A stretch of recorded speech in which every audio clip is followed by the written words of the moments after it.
Hi friends, మనము ఇప్పుడు omelette ఎలా తయారు చేసుకోవాలో తెలుసుకుందాం.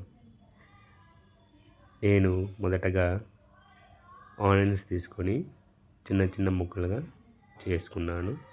అలాగే తర్వాత ఎగ్స్ ఒక్కొక్కటిగా బ్రేక్ చేసి ఆనియన్స్లోకి మిక్స్ చేసుకున్నాను. వీటికి మీకు కావలసినన్ని ఎగ్స్కి తగినన్ని ఆనియన్స్ మీరు తీసుకోవచ్చు. అలాగే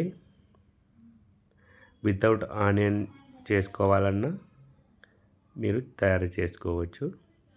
కొందరికి ఆనియన్ అంటే ఇష్టం ఉండదు కాబట్టి ఆనియన్ లేకున్నా కూడా మిగతా ఇంగ్రీడియంట్స్ అన్నీ కలిపి ఆమ్లెట్ని తయారు చేసుకోవచ్చు. బట్ నేనైతే ఆనియన్తో ఆమ్లెట్ను తయారు చేయడానికి కావలసిన ఇంగ్రీడియంట్స్ని మిక్స్ చేస్తున్నాను.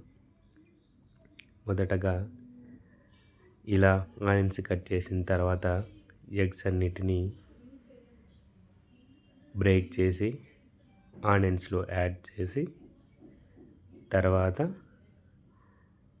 ఇలా మిక్స్ చేస్తున్నాను. ఒకసారి ఇలా మిక్స్ చేస్తే ఆనియన్కి ఎగ్ అనేది బాగా పట్టేస్తుంది.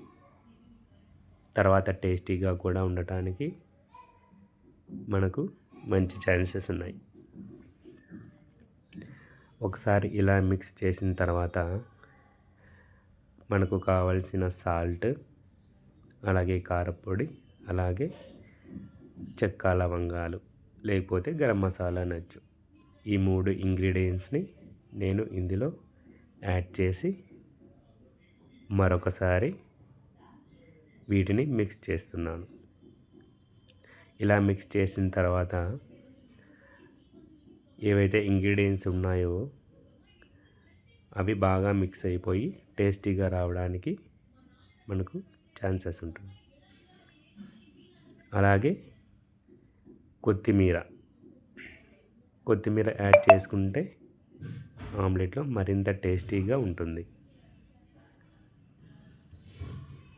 ఈ కొత్తిమీర కూడా చిన్న చిన్న ముక్కలుగా చేసుకొని వాటిని మళ్ళీ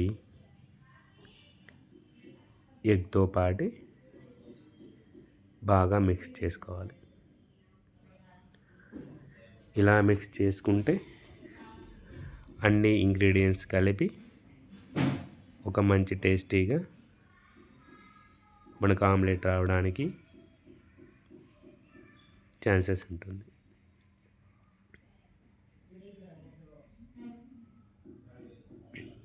చూడండి ఫ్రెండ్స్, అన్ని ఇంగ్రీడియంట్స్ బాగా మిక్స్ అయిపోయాయి. ఇలా మిక్స్ అయిన తర్వాత మనం ఆమ్లెట్ వేసుకోవచ్చు. ఇప్పుడు మనం అన్నీ మిక్స్ చేసేసాము. అలాగే స్టవ్ మీద ప్యాన్ పెట్టేసి లైట్గా ఆయిల్ వేసుకొని ఒకసారి హీట్ అయిన తర్వాత మనము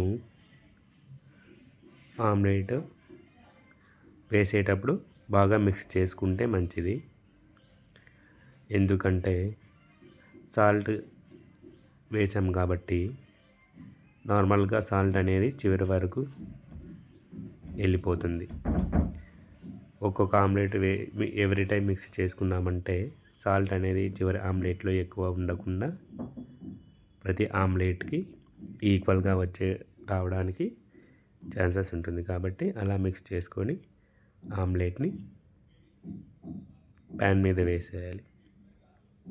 ఎక్కువ మంట లేకుండా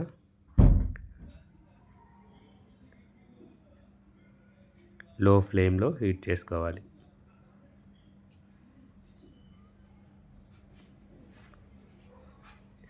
అలా హీట్ చేసుకున్న తర్వాత రెండు వైపులా బాగా వేడి చేసి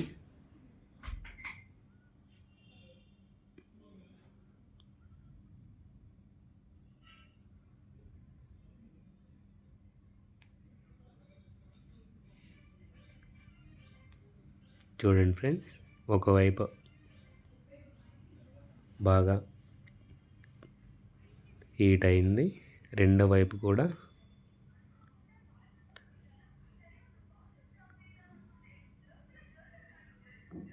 హీట్ చేసినట్లయితే ఆనియన్ అనేది బాగా బాయిల్ అవుతుంది హీట్కి. అప్పుడు మనకు మంచి టేస్టీగా ఉంటుంది. ఇక్కడ కొత్తిమీర అక్కడక్కడ గ్రీన్లో కనిపిస్తుంది చూడండి.